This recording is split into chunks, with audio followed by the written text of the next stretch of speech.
Wire getting the start against on Saturday for FSU, and then of course Golson listed as the starter for this Saturday. How do you prepare for their quarterbacks? Do you prepare for both? They're not going to do anything different. They run their offense, so they're going to run the same concepts. They're going to have the same running game. They're going to run the zone power. They're going to run some option, boots, nakeds, as good a screen game as you're going to see. They're not going to do anything different. So we got to prepare for what they do.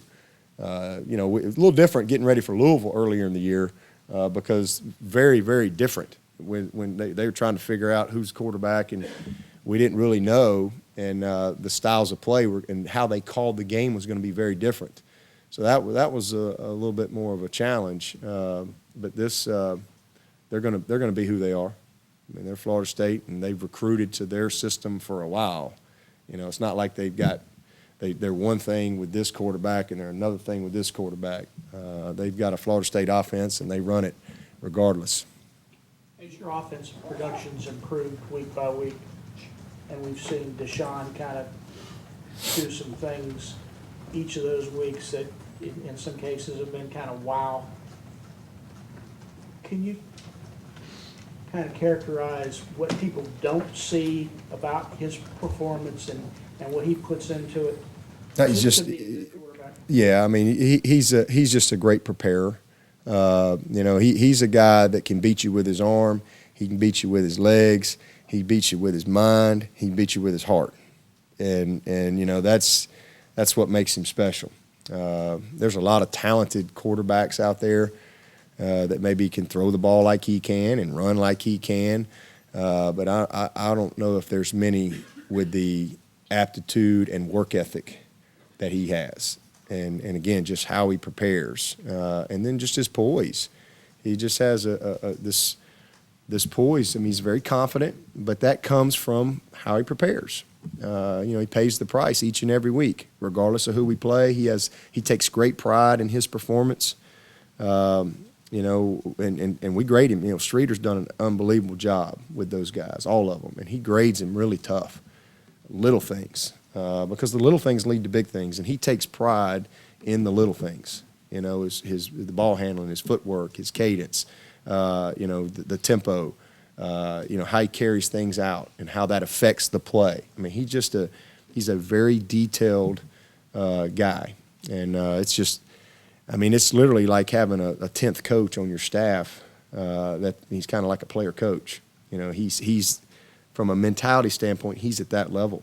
And the conversations that you had, I said that last year, dealing with him as a freshman, it was like talking to a senior. And, he's just and now that he's played however many games, 13 or so games, he's just gotten better and better. He's not perfect. He'll make mistakes. And, he had a mistake. He had a ball in jeopardy. He would have scored down the goal line the other night, and he mishandled the ball. But he's just a guy that when he makes a mistake, he doesn't panic. He doesn't get distracted by his role. He embraces his role. He understands the platform that he has, and he also knows that his success comes from his attention to details. Have you ever seen him flustered or even Not a a lot. little bit out of sorts? No, not really. Not a lot at all. Nope. Very poised. What's your protocol like after games with the ACC reviewing calls or officiating or anything like that? We turn in calls after each game that we have a problem with, and then they give us the feedback. And we turned in several this past game, and there was a bunch of them that they agreed with us on. A couple of really big calls that went against us. And so, that's just all part of the transparency. I think that, again, you're dealing with people. There's human error. Sometimes you see things, and it really wasn't that way. I think that they're trying to, have some accountability in place.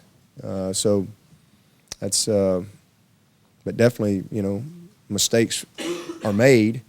by coaches, players, and referees. And so, we try to hold ourselves accountable, hold the players accountable, and then the ACC, tries to hold those refs accountable. We've got so much. And try to teach, try to get better. Just like we come in and we study the film, and we try to get our guys better. They're doing the same thing. They're studying themselves, and they have discipline in place, and they coach them up. Hey, why did you miss this? Okay, well, his fundamental was wrong or whatever. It's all about getting better. What do you think of the Miami-Duke ending and the way the conference handled it? That I think that they probably did what they had to do. I mean, they took ownership of it. It's you hate to see a game come down to that, but they took ownership, and they're trying to have some accountability in place, and that's about it. What else you can say? I had the same question. Oh, okay.